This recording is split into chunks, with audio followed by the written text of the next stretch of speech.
There's not many times in a coach's career that you really get to show what you're made of. And I talk about all the time that this is a transformational program and not a transactional program. And yesterday I had an opportunity to actually show my players, show one of the young men on my team that I really live by that. 10 minutes before practice, Isaiah came into my office. And I got a game plan, and we're all fired up, man. I really believe, shoot, I thought we could win today. But going into this game with, Isaiah, I felt like we were going to kind of stay on our winning track.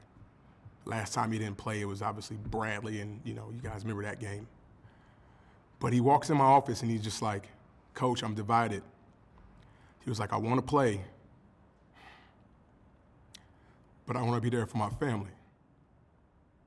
And the Illinois State game, that kid didn't sleep. Obviously, he had a death in the family that was very traumatic, and he sacrificed for us. He played. These guys remember. He was very emotional. We were crying before the game. He sacrificed for us, and he played, and we got to win. And yesterday, it was one of those moments where I was like, Coach Powell, who are you going to be right now?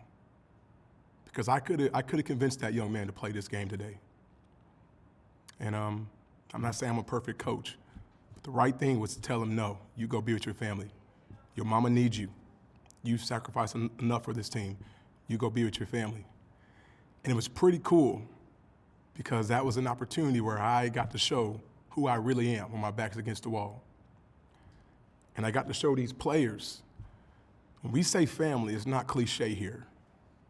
It's not something that you just say. We actually mean it. And every single last one of those players in that locker room know that Coach Powell loves them. And it's not just words. My actions show that. Now, with that being said, my heart breaks because I wanted to win for these fans. And I want to get this place back.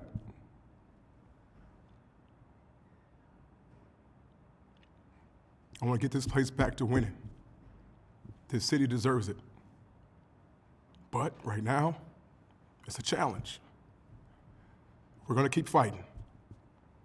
And I'm going to keep being true to who I am. And when this story turns, everybody in this community, all of our fans, these players, wow, it's going to be a joy. And at the end of the day, man, God is holding this team together, guys. These guys are fighting with all they have. Had a starting lineup with 4 freshmen out there. This kid has been given so much heart. It's amazing what these guys are giving our staff. So I just hope that our fans in this community will really appreciate what's happening right now. We're building something special, and it's something that's going to last. So it's a heck of a ride. It's not the most comfortable, but it's rewarding. And we got a whole heck of a lot of basketball left.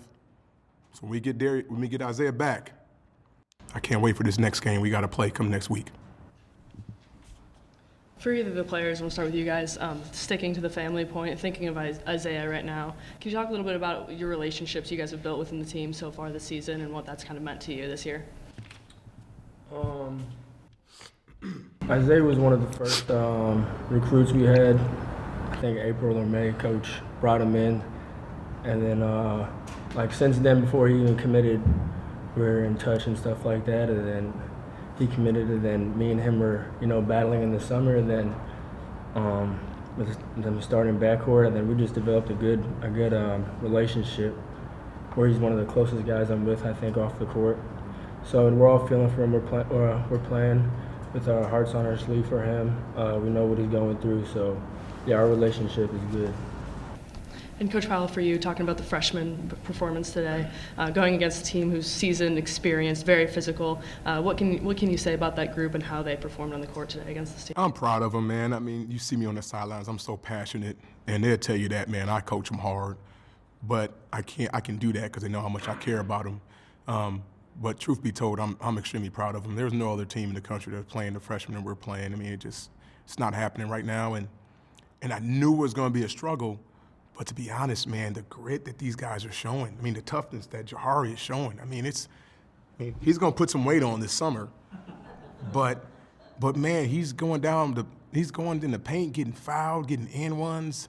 I mean, Cooper is like, I mean, every scouting report, you know, they're looking to stop him, and they're beating the mess out of him. Just point blank, they are, you know. And I'm like, hey, man, toughen up. This is Missouri Valley college basketball. But these dudes have shown so much resilience, and I'm excited. I'm excited about the future, and like I said, I'm just so proud of them. And we're not done yet, though. I mean, I don't know if you guys can tell, but like the season, man, this thing is going like this. Took a little hiccup today, but it's going like this, and I'm enjoying it. Absolutely. And Jahari, you shot 10 free throws tonight, 19 points, 9 of those from the line. Can you talk about your mentality driving the hoop, being aggressive today? Confidence. Coach said I need to step it up because Isaiah's not here. So I just filled in, try to attack the basket, try to build contact and get an and 1. And Darius, pretty hot from 3 today, a new career high for three-pointers made as well. In your mind, as you step up as a leader in this team, what do you have to do offensively in order to get the job done and kind of take the lead for the younger players? Well, especially today, I mean, Isaiah brings a lot of points to our team, a lot of offense. So, like Jahari said, we had to step up. Everybody had to step up today. And just put in the work with the coaches and, behind the scenes in the summer and stuff like that. And Coach giving me confidence, and I have confidence in myself to knock down those shots and the shots that I've worked on. So it feels pretty good. Absolutely. And Coach Powell, for you again, today marks the official midway point of the Missouri Valley Conference season for you guys. You talk about the progress you've made and your program has made so far. What do you need to see out of this last stretch of games to really get the fans going again and continue growing as a group? I mean, just keep fighting, I mean, obviously at Southern Illinois, I mean, that was a game we could have, should have won. And, we played them here at the beginning of the conference season. I mean, they were up 20, we had 44 points in the second half. So I think just continue to observe the grit of these guys and continue to get them to compete like that. Leading up to this game, we had won 2 of our last 4. A lot of people didn't think we'd win any games in the Missouri Valley. So we've already won 2. I want to win a lot more. And I think we have a team. I think we have the capability to do that. I think we can play with anybody in this league, anybody. So I'm excited to get back and give these guys a day off, watch some film. I'm going to go to church tomorrow because I like to pray a lot this season. And we're going to just keep at it, man. And it's going to be fun. And I hope that, people enjoy the no-quit mentality that these guys are displaying. Today, this game could have easily been 20-30. And to be honest, with 3 minutes and 50 seconds to go, we were down 15. I told these guys we could still win the game. And they went out and they competed like they wanted to win it still. And that's maturity.